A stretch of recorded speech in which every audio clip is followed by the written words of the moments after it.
మన ప్రభువును రక్షకుడైన యేసుక్రీస్తు నామములో మీకు అందరికీ శుభములు. ఈరోజు మనము బైబిల్ గ్రంథంలో గమనించినట్లయితే కీర్తన గ్రంథము 34వ అధ్యాయము 19వ వచనం నుండి చదువుకుందాం. నీతిమంతునికి కలుగు ఆపదలు అనేకములు, వాటి అన్నిటిలో నుండి యెహోవా వానిని విడిపించునని దేవుని యొక్క వాక్యం సెలవిస్తూ ఉంది. మనం మన జీవితంలో కూడా నీతిగా ఉన్నను ఎన్నోసార్లు ఎన్నో విధాలుగా కొన్ని పరిస్థితుల్లో మనము ఆపదల్ని ఎదుర్కొంటూ ఉంటాం, ఇబ్బందుల్ని ఎదుర్కొంటూ ఉంటాం, సమస్యలను ఎదుర్కొంటూ ఉంటాం. కానీ వాటన్నిటిని విషయమై మనం ఎప్పుడు కూడా భయపడకుండా ఎప్పుడైతే దేవుని వైపు తిరుగుతామో దేవుడు వాటన్నిటి నుంచి మనల్ని విడిపిస్తాడని దేవుని యొక్క వాక్యం సెలవిస్తూ ఉంది.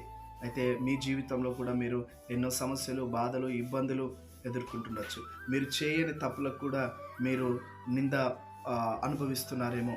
మీరు చేయని ఆ యొక్క కీడును కూడా మీరు చేసినట్టుగా ప్రజలు మిమ్మల్ని తప్పుపడుతున్నారేమో. కానీ దేవుడు నీవు నీతిమంతుడిగా ఉన్నావన్న సంగతి దేవుడికి తెలుసు. కాబట్టి దేవుడు తప్పకుండా నీ ప్రతి ఆపదల్లోంచి, ఇబ్బందుల్లోంచి, సమస్యల్లోంచి, నీకున్నటువంటి ప్రతి ఆటంకము నుంచి, కీడు నుంచి, ప్రతి అనారోగ్యం నుంచి, ఆర్థిక ఇబ్బందుల్లోంచి, ప్రతి సమస్యల్లో నుంచి దేవుడు విడిపిస్తాడని ఈ యొక్క మాట ద్వారా నీకు తెలియజేస్తూ ఉన్నాడు.